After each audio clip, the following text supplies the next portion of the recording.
Está. Estamos entonces al 18, ahí se rompió el 18 de junio de 2025 en Hermosillo.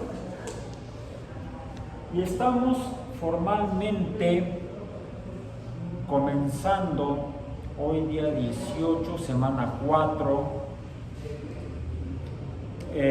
iniciando nuestra tercera unidad del programa de curso de la UAR de Ecología, que es actividades antropogénicas.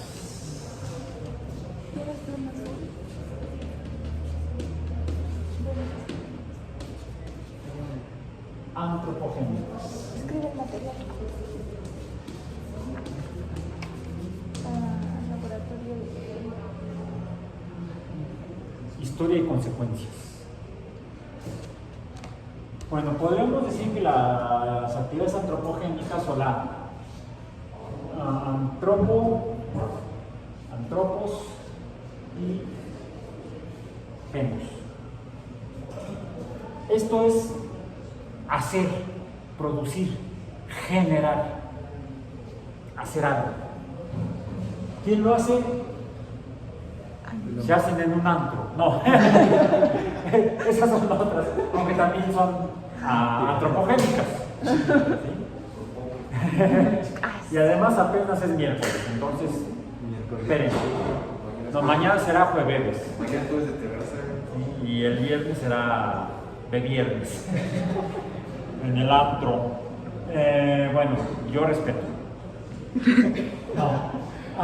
Nos referimos a lo que han hecho los humanos, incluso desde los primeros,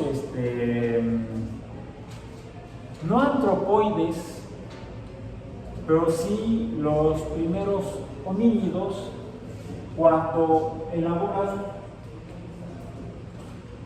herramientas. La elaboración de herramientas habría sido la primera actividad que podemos llamar humana, en la línea de la evolución que da lugar finalmente a Homo sapiens. Ya mencionamos que no solamente los humanos, los homínidos, los australopitecinos,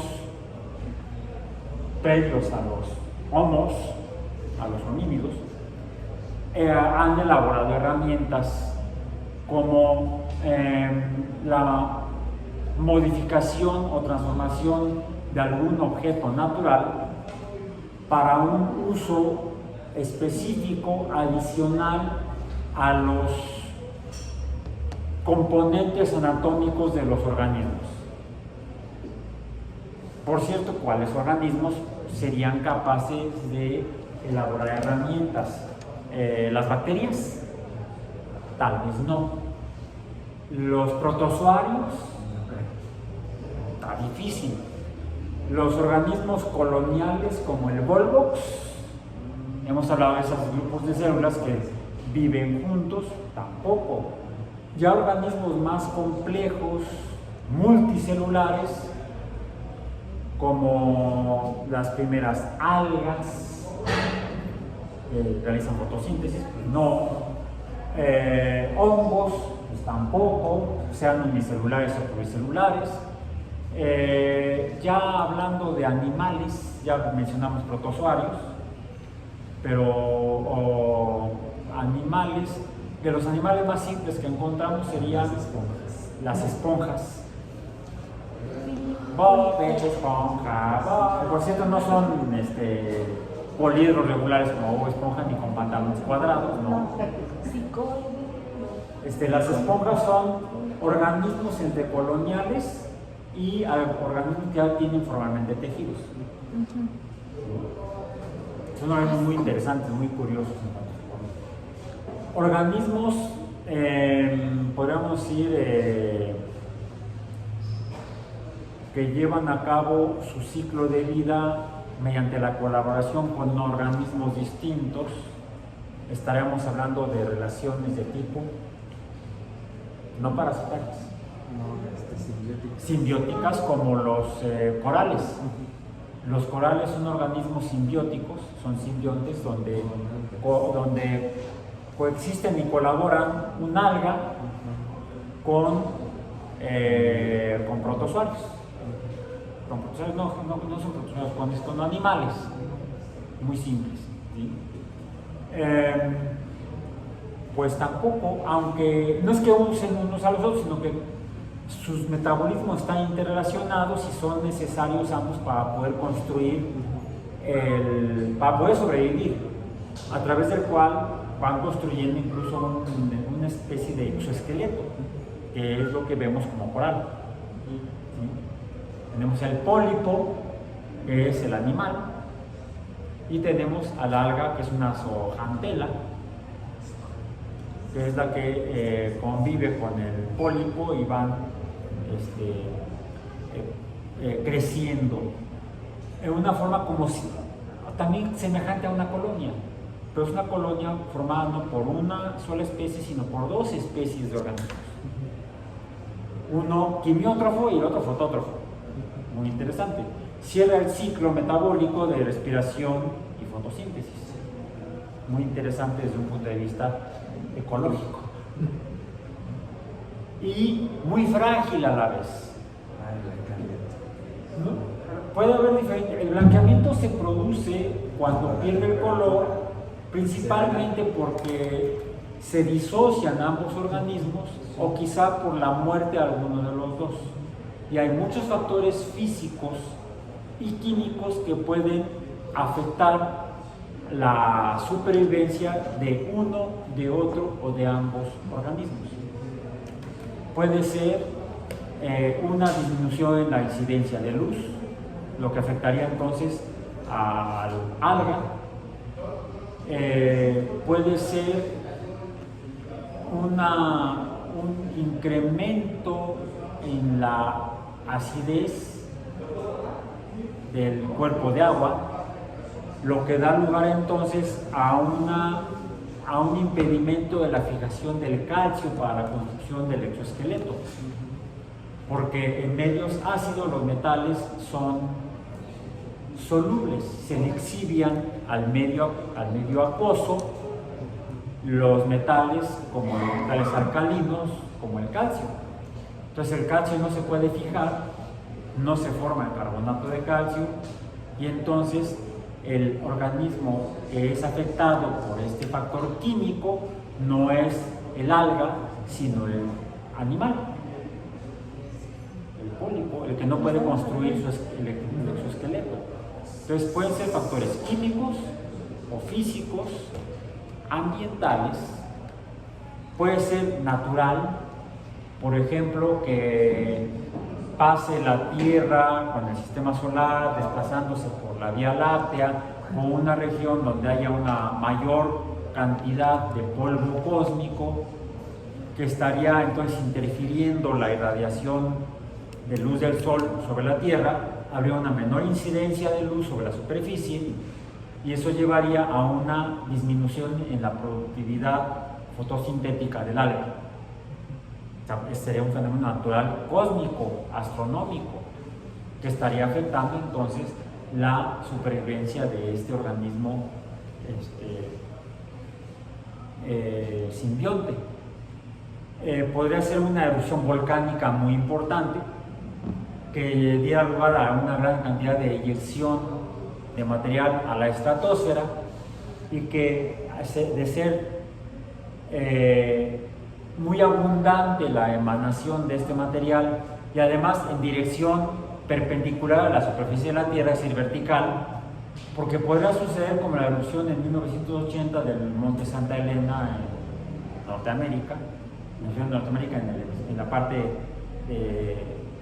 norte del continente americano, al sur de Canadá, suroeste de Canadá, noroeste de los Estados Unidos, en el estado de Washington, donde el volcán Santa Elena hizo una erupción de tipo pliniana, es decir, como un estratovolcán, eyectando una gran cantidad de material rocoso pulverizado, flujos piroclásticos, pero en lugar de ser emanados en forma vertical, el cono volcánico del edificio del volcán se derrumbó una de sus laderas y por ahí salió el material casi en forma paralela al horizonte. La eyección fue horizontal, no fue vertical. Entonces, prácticamente no hubo emisión hacia la estratosfera, sino hacia el terreno. Provocó una gran destrucción del ecosistema hacia esa dirección respecto a la posición geográfica del volcán, pero no tuvo afectación mayor más allá de una afectación local del ecosistema. En cambio, creo que fue 1 o 2 años después, el volcán Chichón en México, en el estado de Chiapas, llevó a cabo una erupción también de tipo pliniano, donde hubo una gran eyección de flujos piroclásticos, de material de roca volcánica pulverizada, pero esa sí fue como de libro de texto, de película así de para arriba, ¿sí?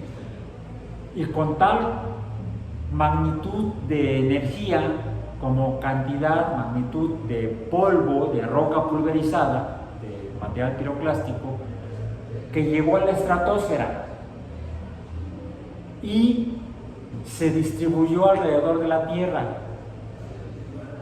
y duró orbitando la Tierra ese material volcánico piroclástico durante más de 10 meses, lo que dio lugar a una ligera disminución tanto en la irradiación solar como en la temperatura superficial de la Tierra. Entonces, revisen por favor en internet la información que hay de esas dos erupciones volcánicas, la de Santa Elena como la de el Chichón o Chichonal. Chichonal era la región alrededor del volcán Chichón. ¿Por qué le habrán puesto Chichón?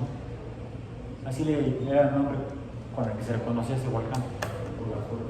Sí, era como un chipote, un chichón en el terreno.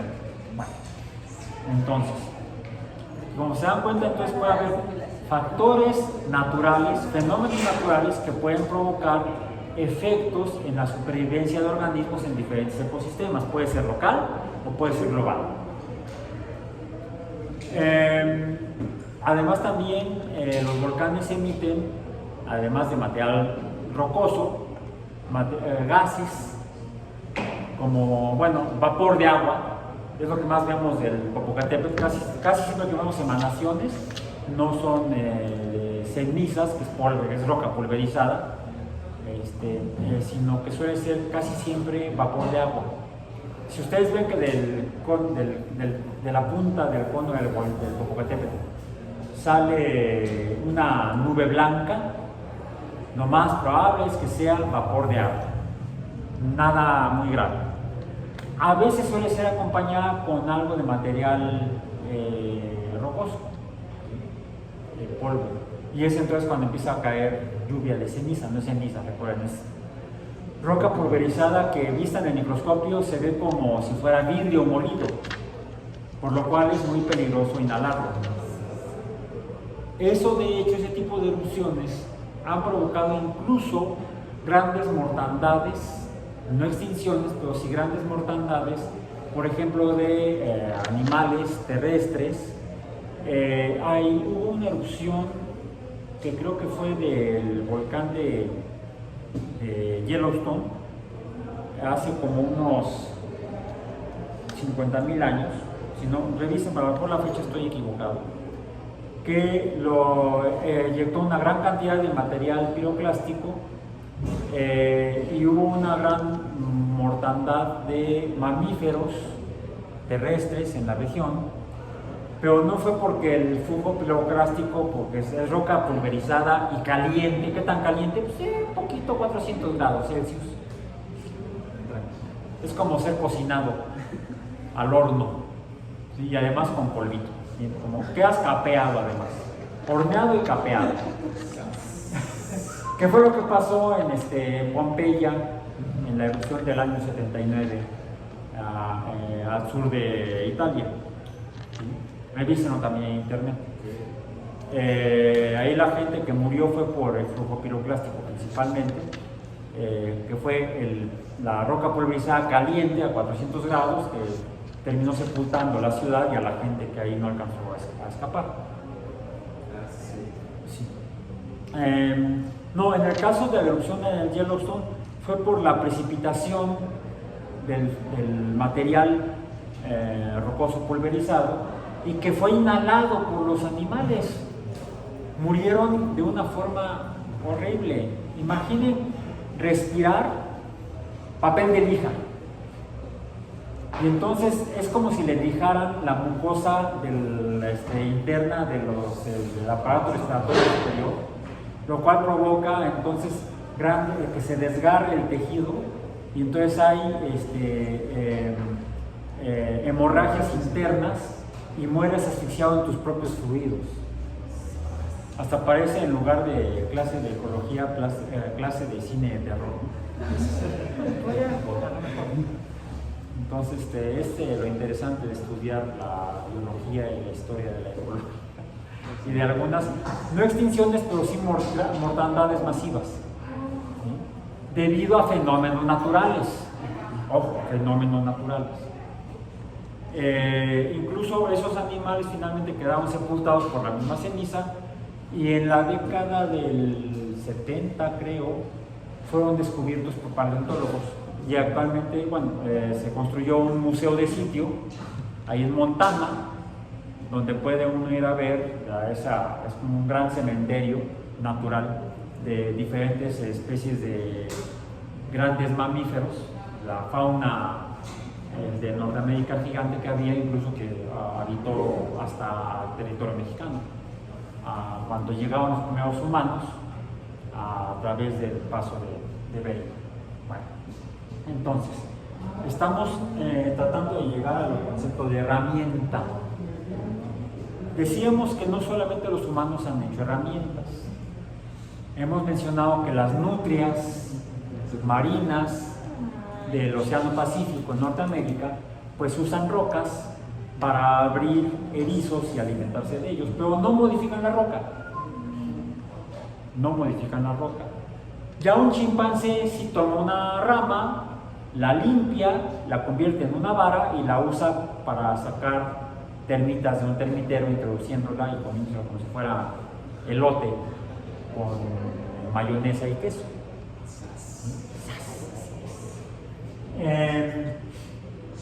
Son herramientas ya más elaborada la del chimpancé que la de la piedra de la nutria. Los elefantes modifican también ramas para las toman con la trompa, las limpian y las usan también para diferentes fines. ¿Sí? No solo los humanos y nuestros ancestros directos, ya sea homínidos o australopitecinos, han elaborado herramientas. Pero sí observamos que a lo largo del tiempo, digamos miles de años, los chimpancés que viven actualmente son descendientes de otros homínidos previos, otros póngidos. Tenemos ancestros comunes, los australopitecinos, los homínidos y los póngidos, los chimpancés, orangutanes, gibones, gorilas y... ¿cuáles eran los otros? A ver, son orangutanes, gibones, gorilas, chimpancés y los otros que parecen chimpancés que no son chimpancés. Bonobos. Los bonobos tenemos un ancestro común. No es que descendamos del chimpancé, es una mala interpretación de la teoría darwiniana. No es que los humanos hayamos descendido del chimpancé y el chimpancé descendió del árbol, no. Los chimpancés, los bonobos, los gorilas, los gibones y los orangutanes actuales, junto con los humanos, incluso los neandertales y las demás especies de Homo con las que convivieron los primeros Homo sapiens, todos provenimos de ancestros comunes, ya extintos. Bueno, lo que sí observamos es que a lo largo de la evolución, por ejemplo, del género Homo, las herramientas han evolucionado. Ha habido una evolución tecnológica.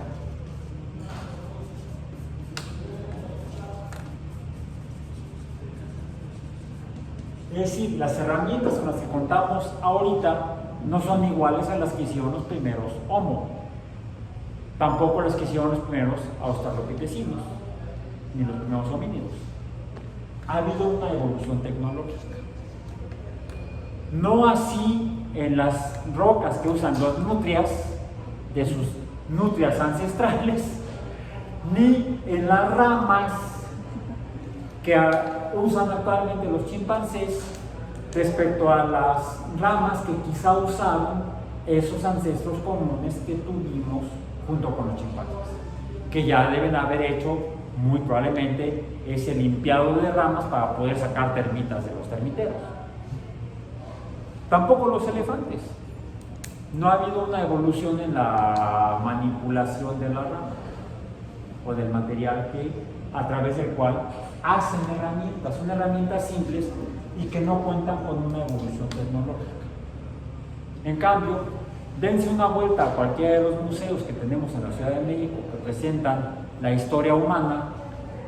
Puede ser Universo, puede ser el Museo de Antropología, puede ser el Museo de Historia Natural, donde en todos ellos se muestran ejemplos del origen de la humanidad, y hay algunos dioramas donde presentan la evolución de las herramientas elaboradas por los humanos y los ancestros de los humanos, y vemos una evolución tecnológica.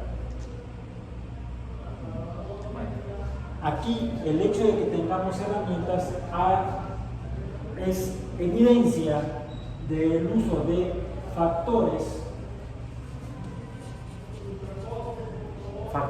naturales, pueden ser abióticos,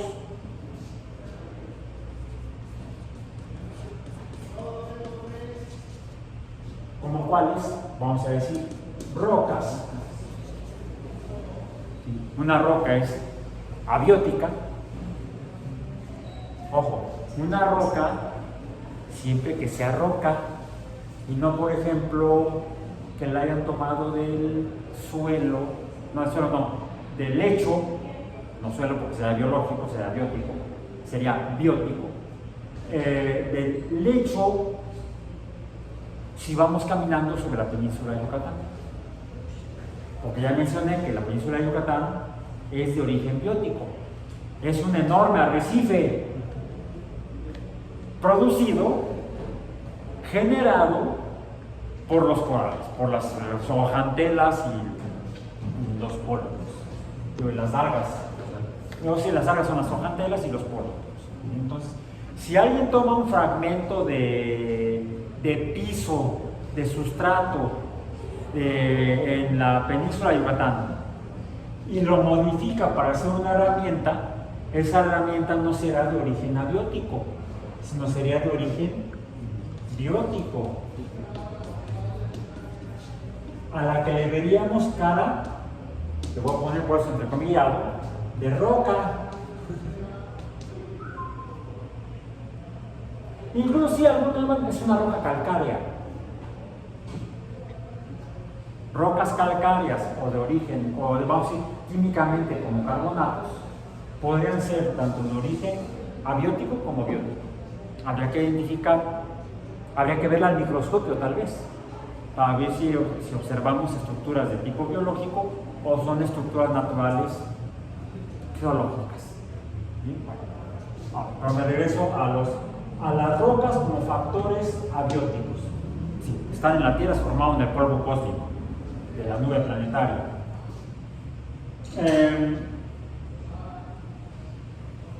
Si la roca se usa para hacer una herramienta, entonces ya no sería un factor, sería entonces un recurso. Esta roca se convierte entonces, habiendo sido un factor, se convierte en un recurso natural, abierto, cuando lo usamos para hacer herramientas. Bióticos, podría ser la roca si la tomamos en la península de Yucatán, pero nosotros estamos aquí en el altiplano, en el eje neovolcánico, y es evidente, por ejemplo, que los pueblos que habitaban este territorio hicieron herramientas con rocas y podemos ver la evolución tecnológica. ¿Cuál fue la roca más usada para elaborar herramientas en esta región del altiplano? La obsidiana.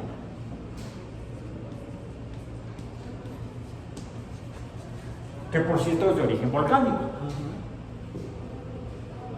Es un vidrio. Y podemos ver incluso una evolución tecnológica en las herramientas que se hacían de obsidiana. Ahora, factores bióticos que se conviertan entonces en recursos. Pues de entrada, todo el origen, vamos a decir, vegetal. El factor vegetal, hacia acá lo voy a poner, ejemplo, podría ser, por ejemplo, el teosinte. El teosinte es un pasto, una hierba, una monocotiledónea.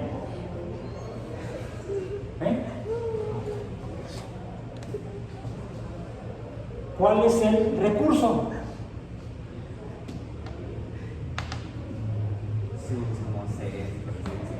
No, el recurso vegetal que viene del teosinte, que era un pasto. Por favor, mexicanos y mexicanas, sin maíz no hay país.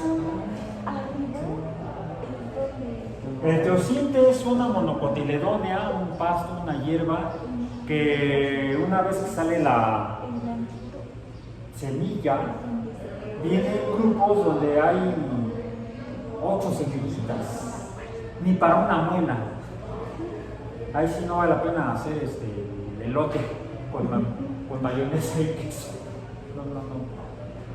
Pero el teosinte domesticado es el que da lugar a todas las variantes de maíz.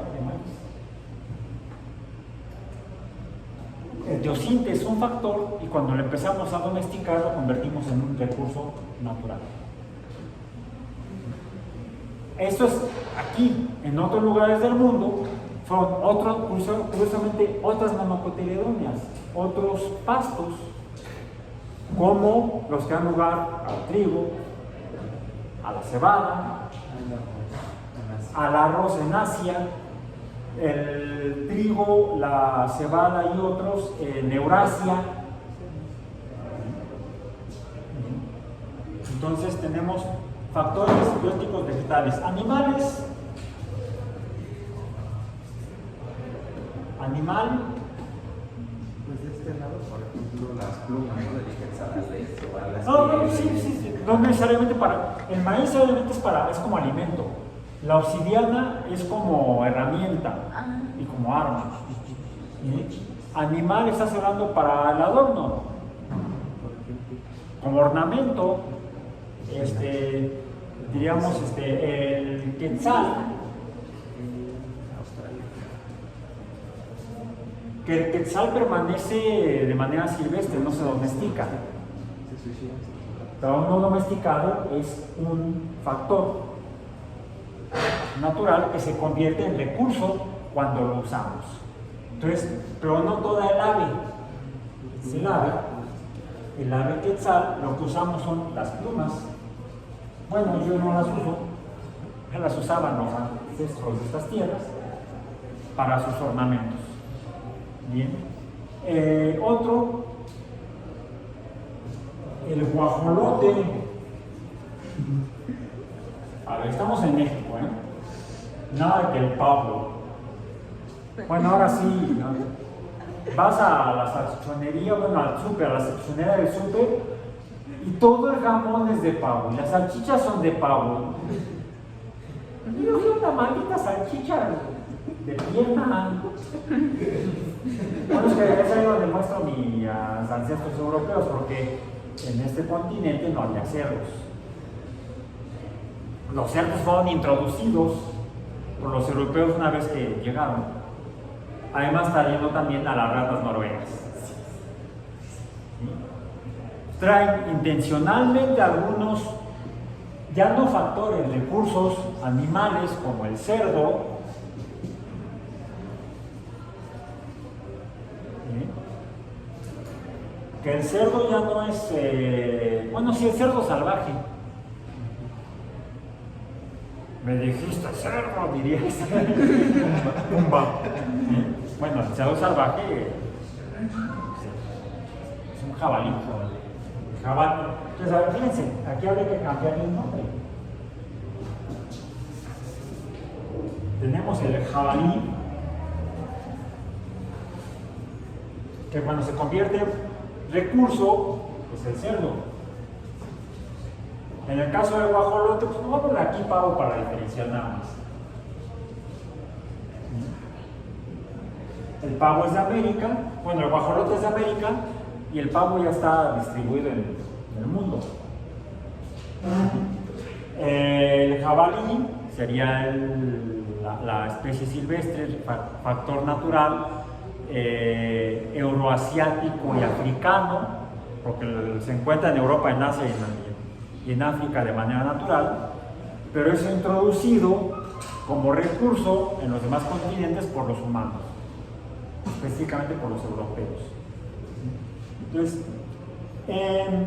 este es el primer concepto que revisamos esta semana 4 referente a la actividad antropogénica de manipular la naturaleza, ya sea para hacer herramientas o para domesticar. Aquí estamos hablando de la domesticación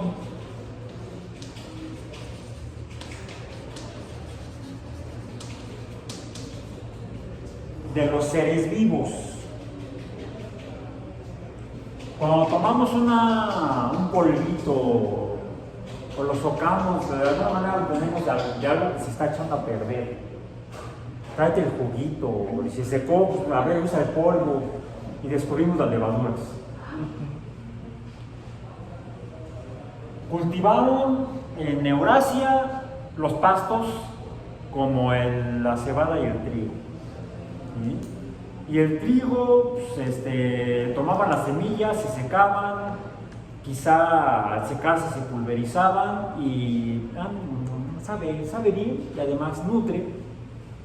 ¿Sí? Y quizás se mojó y se hizo una pasta y al secarse pues quedó diferente. O quizá se secó y si además pudimos domesticar el fuego y se calentó, entonces cambió su sabor, inventamos el pan.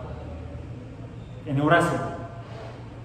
Aquí quizás sucedió lo mismo con la semilla de teosinte. Y entonces, ese que como no encontramos las levaduras, entonces quedó aplanada. Y qué bueno, porque entonces pudimos hacer tacos. Me dicen que en México todos son tacos, no, también hay quesadillas. Con queso o sin queso. Por esto la quesadilla tendría que ser originalmente sin queso. ¿Por qué? Porque aquí no había vaca. No había bóvidos domesticables, no había bóvidos, bueno, sí había, pero no eran domesticables. Seguían siendo cazados en Norteamérica los más abundantes bóvidos en el continente. ¿Cuáles eran? El bisonte americano o búfalo. Había otros ungulados y artiodáctilos en América, pero no eran bóvidos. Las llamas, vengan para acá, no esas llamas, no que las llames, en Sudamérica, las llamas, los ñues, el ñandú, todos con ñeñe.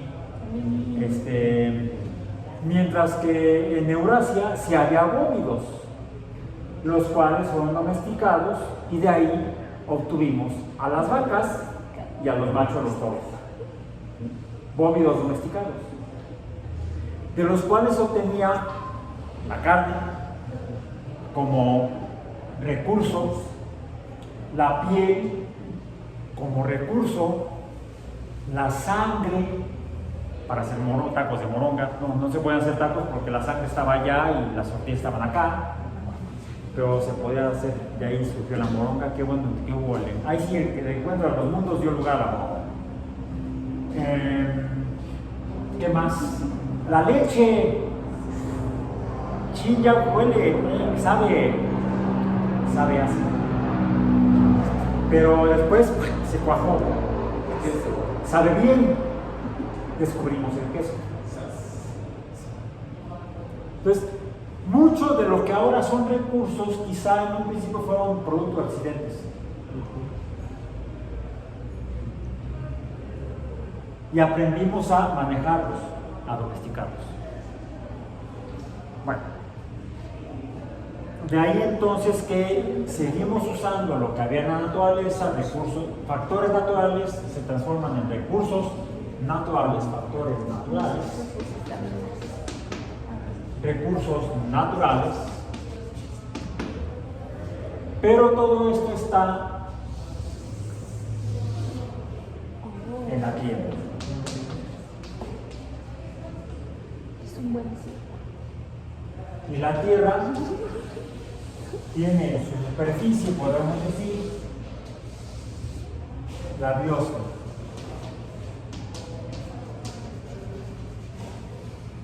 Y es aquí donde nos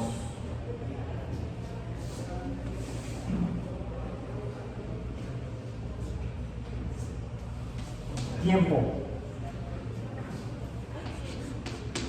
número de habitantes. Por miles de años, la población se mantuvo pequeña. Sin embargo, descubrimos la domesticación de plantas y animales. Ya no tenemos que andar persiguiendo la chuleta. Ya la podíamos criar. Y eso ayudó a preguntar a la población. Pero las bacterias, los virus, los protozoarios nos seguían matando. Y entonces el aumento de la población era relativamente lento. Hasta finales del siglo XIX, cuando descubrimos que efectivamente si te lavas las manos va a ser más difícil que te enfermes. Si el médico se lava las manos, el cirujano se lava las manos, va a ser más difícil que te infecte cuando te abren. Las mujeres embarazadas. O a las mujeres cuando atienden el parto. Fue un científico Y ese fue un descubrimiento un tanto accidental por parte de un médico en el este de Europa, en el siglo XIX. Samuel Semmelweis, quien descubrió que en el hospital en el que él trabajaba, donde había dos alas de maternidad, una la atendían matronas y otra la atendían médicos. Y los médicos, Semmelweis observó que era mayor la mortandad perinatal, tanto de los bebés como de las madres, por fiebre puerperal, en el ala donde las parturientas eran atendidas por médicos, que en el ala donde eran atendidos por matronas, por parteras. ¿Por qué se mueren más a las que atienden los médicos que a las que atienden las parteras? Los médicos tienen el hábito de, antes de ir a atender el parto, ir a dar clase a los estudiantes de medicina, donde les enseñaban disectando cadáveres. Terminaban, se limpiaban las manos y luego atendían a la parturienta. Lo que no hacían las parteras. Y entonces Semmelweis se le ocurrió quizá algo hubiera en las manos de los cirujanos que provenía de los cadáveres que no estaban en muy buen estado, que digamos. Ya se conocían los microorganismos desde que Leeuwenhoek y Hooke descubrieron los animáculos, las células. Por cierto, muy abundantes en el vino, no tan abundantes en el agua, ni muy abundantes en la boca, que fue lo que estudió principalmente Leeuwenhoek. ¿No serían esos cosas las que pudieran estar provocando la infección que es la fiebre puerperal? Lo que sugirió Semmelweis fue que los médicos, antes de atender a las parturientas, se lavaran las manos con una solución de cloruro de calcio o cosas parecidas, y que se reduce la mortandad. Se descubrió la teoría germinal de las enfermedades. Son los gérmenes los que producen las enfermedades infecciosas. Finales del siglo, segunda mitad del siglo XIX. Eso produjo que las mujeres murieran menos y entonces aumentó el crecimiento poblacional. Además se encontró en otros lugares, en Estados Unidos, por ejemplo, en las ciudades donde estaban hacinadas las poblaciones de obreros, en ciudades como Nueva York, Chicago, se encontró que era muy alta la incidencia de enfermedades infecciosas en la gente que estaba amontonada en condiciones lamentables. Y entonces algunas ciudades, por recomendación de no recuerdo qué médico, bueno, creo que tenemos que limpiar aquí, tenemos que establecer medidas de higiene. En la India, ¿no? En la India. ¿Quién? Creo que fue en la India. No me acuerdo, se me fue el nombre, el apellido de este médico. Tengo que empezar con G, Grant, todo por el estilo. Por ahí tengo el dato, luego se los paso. Son otros datos. Y entonces, al implementar medidas de higiene pública, de salubridad, se reduce la mortandad y entonces empieza a aumentar la población. Se descubren y se sintetizan las sulfas, las cuales impiden el crecimiento de los microorganismos a las infecciones, y hace 100 años Fleming descubre la penicilina. Y por primera vez los humanos son capaces de matar a las bacterias. Y entonces eso reduce todavía más la mortandad y la población aumenta. A grado tal que actualmente somos 8.000 millones. Más de 8.000 millones. Pero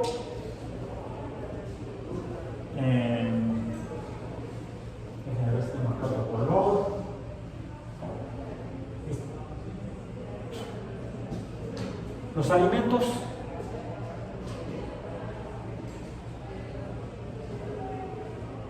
caray. Bueno, se tecnifica la agricultura con el desarrollo de la máquina de vapor. Se hacen los primeros tractores con máquinas de vapor, y entonces se puede lograr aumentar la producción de alimentos.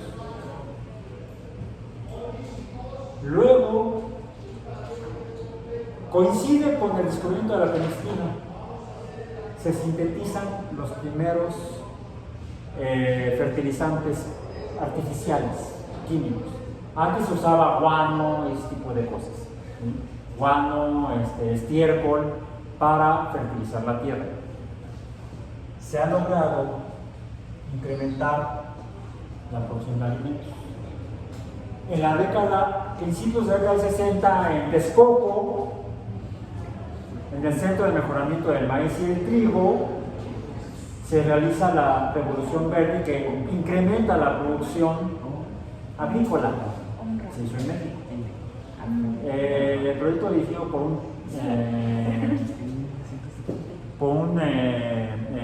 un científico tejano, el doctor Norman Burlock, al cual le dieron el Premio Nobel de la Paz por su contribución a la mejora de la producción agrícola. ¿Alcanzaremos esto? ¿Podrá seguir creciendo la población humana? No se pierde el próximo. Eso lo vamos a abordar más adelante. ¿Cuáles son los factores limitantes?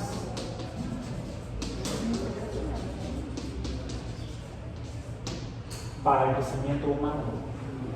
Los factores bióticos. La superficie de la Tierra y la superficie continental en particular no es infinita, no podría soportar a la población el crecimiento de la producción de alimentos. Ahora, no todo lo producimos, algo lo seguimos capturando del entorno, sobre todo no de la superficie continental, sino de los océanos. ¿Cómo está esto? Lo vamos a revisar más adelante. Bueno, hoy que es sesión de laboratorio, no vamos a estar aquí.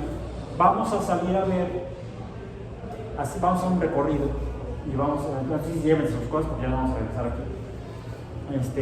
Vamos a ver qué encontramos que pudiera ser útil como recurso para sostener el crecimiento humano. Aquí al menos en la UAM, a ver si puede seguir creciendo la población. No tanto como eso, aunque sí estamos tratando de que haya más matrícula, por ejemplo. Entonces, aquí terminamos por hoy. Fue honra, profe. Ya ves